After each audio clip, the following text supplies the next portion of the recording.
যে আপনি সুখে থাকেন, দুঃখে থাকেন, সর্ব অবস্থায়, ঘরে থাকেন, বাইরে থাকেন, যেখানে থাকেন না কেন কি করবেন? আলহামদুলিল্লাহ পাঠ করবেন।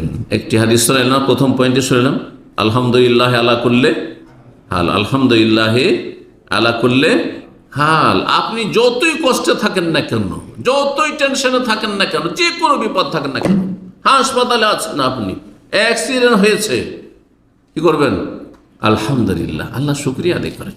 কারণ আল্লাহ দেখছেন যে বান্দা আমার পরীক্ষায় সন্তুষ্ট না অসন্তুষ্ট।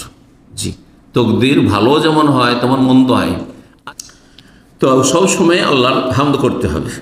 এই ক্ষেত্রে বিশেষ একটি হাদিস শুনে, আগের হাদিসটির সাথে আবু মুসা আশআরী রাদিয়াল্লাহু তাআলা আনহু বলছেন, আন্না রাসূলুল্লাহ সাল্লাল্লাহু আলাইহি ওয়াসাল্লাম বলেছে, ইযা মাতা ওয়ালাদুল আবদি, কোন মুমিন মুসলিম বান্দার যদি সন্তান মারা যায়, ছেলে মেয়ে মারা গেল, কান আল্লাহু লিমালাইকাতিহি, তখন আল্লাহ বলেন ফেরেশতাকে, কোন ফেরেশতাকে? মালাকুল মউত।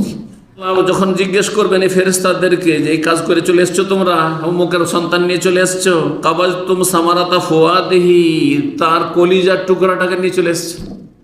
ফুয়াদ মানে অন্তর, অন্তর থেকে ভালোবাসে, জীবন চাইতে ছেলে মেয়েদেরকে মানুষ ভালোবাসে, এটা সবাই বুঝছেন যাদের বিশেষ করে ছেলে মেয়ে হয়েছে।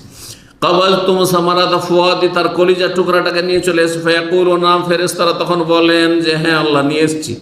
ফায়াকুলু মাজা কালা আবদি, যখন তোমরা আত্মাটাকে নিয়ে চলে আসলে আর দেখলে যে ছেলেটি মারা গেল, তোর বাপ মা কি বলছিল, তাদের অবস্থাটা কেমন ছিল, কি দেখে আসলে? ফায়াকুলুনা, তখন ফেরেশতারা বলেন, ওই মালাকুল মউত আর দায়িত্বশীল যে অন্যরা ফেরেশতারা রয়েছেন তারা বলেন, হামেদাকা ওয়াস্তারজা, আল্লাহ তোমার প্রশংসা করেছে, আলহামদুলিল্লাহ পাঠ করেছে, আর ওয়াস্তারজা মানে ইন্না লিল্লাহ পাঠ করেছে। তাহলে কেউ যদি আপনজন প্রিয়জন মারা যায় তাহলে সুন্নত কিন্তু দুটি, যেমন ইন্না লিল্লাহি ওয়া ইন্না ইলাইহি রাজিউন পাঠ করা, তেমনি কি পাঠ করা? আলহামদুলিল্লাহ পাঠ করা। এই হাদিস স্পষ্ট। ফায়াকুলুল্লাহ, তখন আল্লাহ বলেন যে তাই, আরে তোমরা তার ছেলেকে নিয়ে চলে এসছো, তার মেয়েটাকে নিয়ে চলে এসছো, তার একটি মাত্র ছেলে ছিল, একটি তার মাত্র মেয়ে ছিল, তাও নিয়ে চলে এসছো, এত ভালোবাসতো, কলিজার টুকরাকে কেড়ে নিয়ে চলে এসছো, তারপরও সে আলহামদুলিল্লাহ পাঠ করেছে, তারপরে সে ইন্না লিল্লাহ, আমরা সবাই আল্লাহর, আর আল্লাহর কাছে একদিন যেতেই হবে, এই কথা বলেছে। তো শোনো, ইবনুল আবদি বাইতান ফিল জান্নাহ, তার জন্য জান্নাতে একটি স্পেশাল ঘর বানিয়ে দাও। সুবহানাল্লাহ, জি, প্রাসাদ বানিয়ে দাও। ওয়াসাম্মুহু, আর সেটির নামকরণ করো কি? বাইতুল হামদ। বাংলাদেশের বাইতুল হামদ মসজিদ শুনছেন, বাইতুল হামদ কেউ কেউ রাখছেন। জি, এই বাইতুল হামদ কোন ঘরকে বলা হয়? ওই ব্যক্তির সেই জান্নাতের প্যালেসকে বলা হয় যেই ব্যক্তির ছেলে মেয়েকে আল্লাহ বাল্যকালে, আর ছোট বাচ্চাদেরকে বেশি ভালোবাসে, বড়দেরকেও ভালোবাসেন, কিন্তু বড়র তুলনায় ছোটদেরকে বেশি ভালোবাসে। যত ছোট তত বেশি আদর। যত বাপ মা দেখো, যত ছেলেটা দুর্বল, মেয়েটা দুর্বল, তত বেশি তাকে ভালোবাসবে। বয়সের দিক থেকে দুর্বল হোক, শারীরিক দিকে দুর্বল হোক, হ্যাঁ, মানসিক দিকে দুর্বল হোক, যত কমজোর তত বেশি ভালোবাসে। এটাও আল্লাহর পক্ষ থেকে দিয়ে দিচ্ছে আল্লাহ রাব্বুল আলামিন। অথচ জানছে যে কমজোর আমার হয়তো কোনো কাজেই আসবে না, সারা জীবন এই প্রতিবন্ধীকে নিয়ে আমাকে অনেক কষ্ট করতে হবে, তারপরও কমজোরের সাথে বেশি সিম্পিতি আছে, বেশি মায়া মমতা, বেশি ভালোবাসা আছে।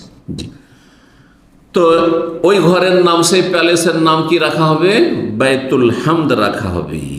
তিরমিজির হাদিস, হাদিস আল্লামা আলবানী হাসান বলেছেন, সহিহুল জামের 795 নম্বর হাদিস, তিরমিজির 795, সহিহুল আর সহিহাতে রয়েছে 1408। জি, 19 নম্বর পয়েন্ট, সেটা হচ্ছে যে কোনো কাজের শুরুতেও আলহামদুলিল্লাহ, শেষেও আলহামদুলিল্লাহ। গুরুত্বপূর্ণ কাজগুলোর ক্ষেত্রে শুরুতেও আলহামদুলিল্লাহ, শেষ খান আলহামদুলিল্লাহ। এটা কোরআনে কারিমের কিছু আয়াতে আল্লাহ শিখিয়েছে। কোরআনে কারিমে দেখেন বেশ কিছু সূরা আছে, আমি যখন আল্লাহর হামদের বা আলহামদুলিল্লাহর ফাজাইল বয়ান করেছি তখন বলেছি যে বেশ কিছু সূরা, যে সূরাগুলি শুরু হয়েছে কি দিয়ে? আলহামদ দিয়ে শুরু হয়েছে। সূরা ফাতিহা শুরু হয়েছে, হ্যাঁ, তারপরে সূরা আনআম শুরু হয়েছে, সূরা ফাতির শুরু হয়েছে, আর তারপরে সূরা কাহফ শুরু হয়েছে, আলহামদুলিল্লাহি আনজালা আলা আবদিহিল কিতাব ওয়া লাম ইয়াজআল্লাহু ইওয়াজা ইত্যাদি আছে না আলহামদুলিল্লাহ। যেমন ওয়াসাব্বিহু সাব্বাহা সাব্বিহ, হ্যাঁ, তাসবিহ দিয়েও বেশ কিছু সূরা শুরু হয়েছে। যেমনই আলহামদ দিয়ে বেশ কিছু সূরা শুরু হয়েছে। তাহলে এই যে সূরার শুরুতে, এমনকি কোরআনে কারিমের শুরুতে কি আলহামদ, তাই না? তাহলে এটা আমাদেরকে শিক্ষা দেয় যে যে কোনো আপনি মহত্বপূর্ণ কাজ বা কোনো গুরুত্বপূর্ণ কাজ করছেন আপনার লাইফে শুরুতে আলহামদুলিল্লাহ আর শেষখানে আলহামদুলিল্লাহ। আর একটি হাদিস শিখাইছে, হাদিসটি স্মরণ করিয়ে দিই। হাদিসে রয়েছে যে আপনি যদি কোনো কাজ শুরু করতে গিয়ে বিসমিল্লাহ বলা সুন্নাহ, কিন্তু বিসমিল্লাহ ভুলে, উজুর আগে বিসমিল্লাহ বলতে ভুলে গেছেন, বা খাবারের শুরুতে বিসমিল্লাহ বলতে ভুলে গেছেন, আর হঠাৎ করে মনে হয়েছে খাবারের শেষ দিয়ে গিয়ে, তো কি বলবেন? বিসমিল্লাহে আউয়ালাহু ওয়া আখিরাহু। তাহলে আউয়ালাহু ওয়া আখিরাহু, শুরুতেও শেষও আল্লাহর নামের সাথে আমি শুরুতে আল্লাহর নাম বলছি, শেষখানে হইলেও আল্লাহর নাম বলছি। ঠিক ওই রকমই আলহামদুলিল্লাহে আউয়ালান ওয়া আখিরান, শুরুতে শেষে সর্বদা আল্লাহর কি করছি? আল্লাহর হামদোসানা করছি, আলহামদুলিল্লাহ পাঠ করছি। তারপরে কিছু সূরা এমন আছে যেই সূরাগুলির সমাপ্তি হয়েছে আলহামদুলিল্লাহ দিয়ে, যেমন শুরু করা হয়েছে আলহামদুলিল্লাহ দিয়ে অনেক বেশ কিছু সূরা, তেমন কিছু কিছু সূরা এমন আছে যেটা সমাপ্তি হয়েছে কি দিয়ে? হ্যাঁ, আলহামদুলিল্লাহ দিয়ে। যেমন জানা আছে সূরা সাফাত, সুবহান রাব্বিকা রাব্বিল ইজ্জাতি আম্মা ইয়াসিফুন ওয়া সালামুন আলাল মুরসালিন আলহামদুলিল্লাহি রাব্বিল আলামিন। আলহামদুলিল্লাহ রাব্বিল আলামিন, তাসবিহ সুবহান রাব্বিকা রাব্বিল ইজ্জাতি আম্মা ইয়াসিফুন, তারপরে নবী রাসূলের উপর সালাম ওয়া সালামুন আলাল মুরসালিন, আর শেষখানে হচ্ছে একবার শেষ আয়াত সূরা সাফাতের আলহামদুলিল্লাহ রাব্বিল আলামিন। আমরা যখন বক্তব্য শেষ করি তখন সালাত সালাম দিয়ে শেষ করি। এই জন্য শেষখানে হয় বলি আমরা, খেয়াল করে, বিশেষ আমি নিজে বলছি যে শুরু করি তো ইন্নাল হামদুলিল্লাহ, আল্লাহর প্রশংসা দিয়ে শুরু করছি। এই যে শুরুতে আর শেষের কথা উদাহরণ দিয়ে বোঝাচ্ছি। বক্তব্য শুরু করার সময় কি বললাম?